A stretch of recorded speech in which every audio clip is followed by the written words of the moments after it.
Selamat datang di media edukasi video kami, Sumayasa Dum Edukasi, media pembelajaran asik, kreatif, dan menyenangkan. Assalamualaikum warahmatullahi wabarakatuh. Salam sejahtera untuk kita semua.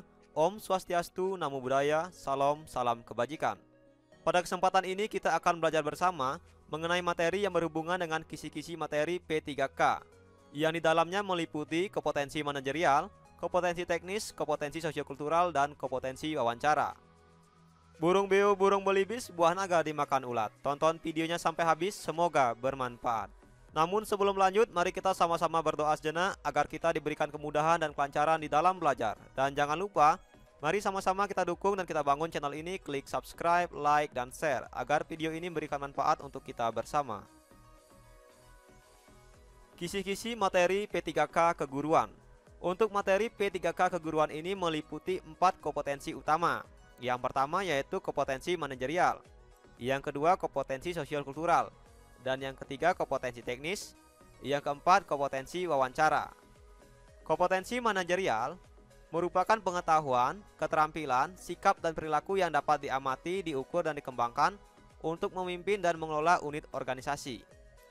Kompetensi sosial kultural merupakan hal-hal yang berkaitan dengan kemampuan untuk dapat berinteraksi dalam konteks kehidupan bernegara yang majemuk, meliputi agama, suku, adat istiadat, dan wawasan kebangsaan lainnya. Kompetensi teknis yaitu hal-hal yang berhubungan dengan pembelajaran di kelas maupun di luar kelas yang berkaitan dengan bidang teknis jabatan, utamanya yang berkaitan dengan pedagogik dan profesional. Kompetensi wawancara yaitu hal-hal yang berkaitan dengan karakteristik pribadi yang berkaitan dengan bidang teknis jabatan keguruan. Untuk lebih jelasnya, mari kita lihat pembahasan berikut ini. Yang pertama, kompetensi manajerial. Kompetensi manajerial yaitu pengetahuan, keterampilan, sikap, dan perilaku yang dapat diamati, diukur, dikembangkan untuk memimpin dan mengelola unit organisasi. Adapun hal-hal yang termasuk ke dalam kompetensi manajerial yaitu: yang pertama, integritas adalah kemampuan untuk mampu bertindak sesuai dengan nilai, norma, dan etika organisasi dalam kapasitas pribadi. Yang kedua, kompetensi kerjasama yaitu mampu berpartisipasi dalam kelompok kerja dan menumbuhkan tim kerja yang berpartisipatif. Yang ketiga, kompetensi komunikasi yaitu mampu menyimpulkan informasi dengan jelas, lengkap, dan mudah dipahami, serta aktif dalam menjalin komunikasi yang baik secara formal maupun informal. Keempat, berorientasi pada hasil yaitu mampu bekerja keras dan bertanggung jawab untuk memenuhi standar kerja. Kelima, pelayanan publik yaitu mampu menjalankan tugas sesuai dengan standar pelayanan dan mampu menjelaskan pelaksanaan tugas-tugas pelayanan publik secara transparan. Keenam, pengembangan diri dan orang lain yaitu mampu mengembangkan diri sendiri dan meningkatkan kemampuan bawahan dalam memberikan contoh dan penjelasan cara pelaksanaan suatu pekerjaan. Ketujuh, mengelola perubahan yaitu mampu mengikuti perubahan dengan arahan dan proaktif beradaptasi dalam mengikuti perubahan tersebut.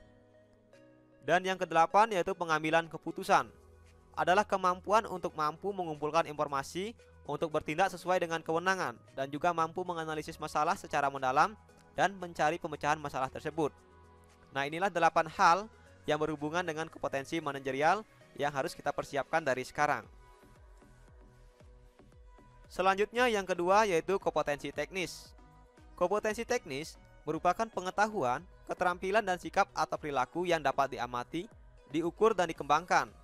Kompetensi teknis secara spesifik berkaitan dengan hal-hal yang berhubungan dengan pembelajaran di kelas maupun di luar kelas yang berkaitan dengan bidang teknis jabatan kita.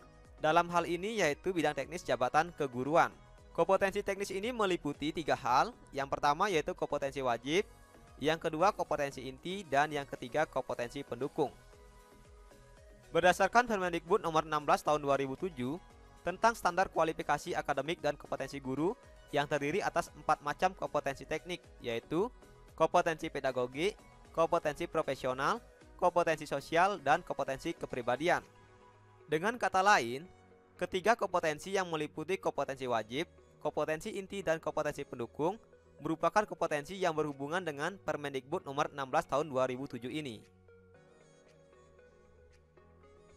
Yang ketiga, kompetensi sosiokultural yaitu pengetahuan, keterampilan, dan sikap atau perilaku yang dapat diamati, diukur dan dikembangkan terkait dengan pengalaman berinteraksi dalam masyarakat yang majemuk. Hal-hal yang berkaitan dengan kemampuan untuk dapat berinteraksi dalam konteks kehidupan bernegara yang majemuk, dalam konteks agama, suku, adat istiadat, budaya, dan wawasan kebangsaan lainnya. Kompetensi sosiokultural merupakan kompetensi yang berhubungan dengan wawasan kebangsaan dalam kehidupan bernegara. Hal ini bertujuan sebagai perekat dalam kehidupan berbangsa. Seleksi kompetensi sosiokultural merupakan bagian dari soft competence karena berasal dari individu yang merupakan fondasi untuk menopang dan mendukung kemampuan manajerial dan kemampuan teknis seseorang. Nah, dari penjelasan ini kita melihat bahwa kompetensi sosial kultural ini masih berkaitan dengan kemampuan kompetensi manajerial dan kemampuan teknis. Kemampuan sosial kultural berbeda dengan kemampuan manajerial dan teknis, di mana sosial kultural ini merupakan soft competence yang berasal dari individu yang meliputi sistem integritas dan manajemen diri, keteladanan dan kepeloporan, membangun budaya organisasi, membangun karakter kepribadian, dan nasional pelayanan publik. Selanjutnya yang keempat, yaitu kompetensi wawancara. Merupakan pengetahuan, keterampilan dan sikap atau perilaku yang dapat diamati, diukur dan dikembangkan terkait dengan hal-hal yang berkaitan dengan karakteristik pribadi yang berhubungan dengan bidang teknis jabatan keguruan.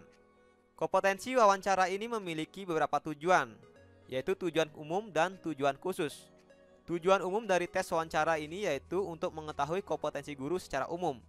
Sedangkan tujuan khususnya adalah untuk mengetahui kompetensi pribadi seseorang sesuai dengan jabatan teknisnya. Nah, yang dalam hal ini adalah jabatan teknis keguruan. Adapun kisi-kisi jumlah soal dan nilai tes P3K keguruan tahun 2021, di mana untuk kompetensi dasar manajerial ini jumlah soalnya ada 40.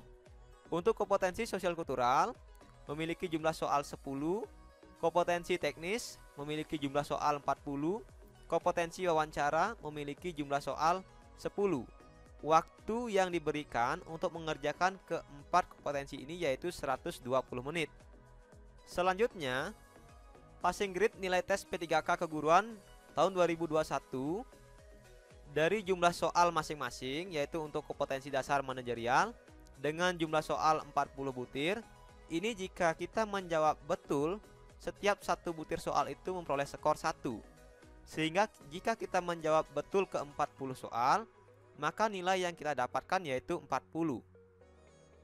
Untuk kompetensi dasar sosial kultural dengan jumlah soal 10, jika kita menjawab betul satu butir soalnya akan diberikan skor 2. Dengan demikian jika ke 10 soal ini kita jawab dengan benar, maka kita akan memperoleh nilai 20. Selanjutnya untuk kompetensi dasar teknis, ini jumlah soalnya ada 40 dan memiliki skor tertinggi yaitu 3.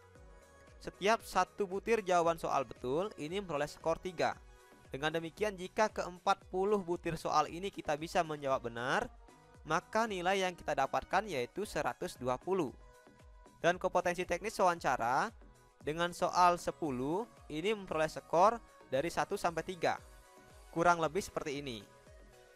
Di soal wawancara ini jawabannya ada yang benar, ada yang sangat benar. Jika kita menjawab dengan pilihan jawaban yang cukup, maka kemungkinan kita akan memperoleh skor 1. Tetapi jika kita menjawab dengan jawaban yang sangat benar, maka kita akan memperoleh skor 3. Jadi jika kita bisa menjawab 10 butir soal dari wawancara ini dengan sangat benar, maka kita akan memperoleh nilai 30. Jadi total passing grade dari nilai tes P3K keguruan ini yaitu 210.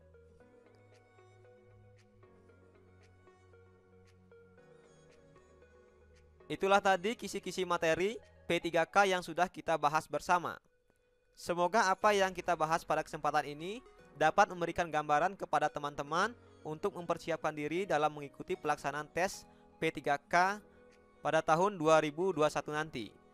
Dan untuk teman-teman semua yang akan mengikuti tes P3K nanti, semoga diberikan kemudahan dan kelancaran sehingga lulus dan apa yang dicita-citakan tercapai. Terima kasih telah menyaksikan video ini, semoga bermanfaat. Mari sama-sama kita dukung dan kita bangun channel ini. Klik subscribe, like, share, dan komen. Sampai jumpa lagi dalam video pembelajaran berikutnya.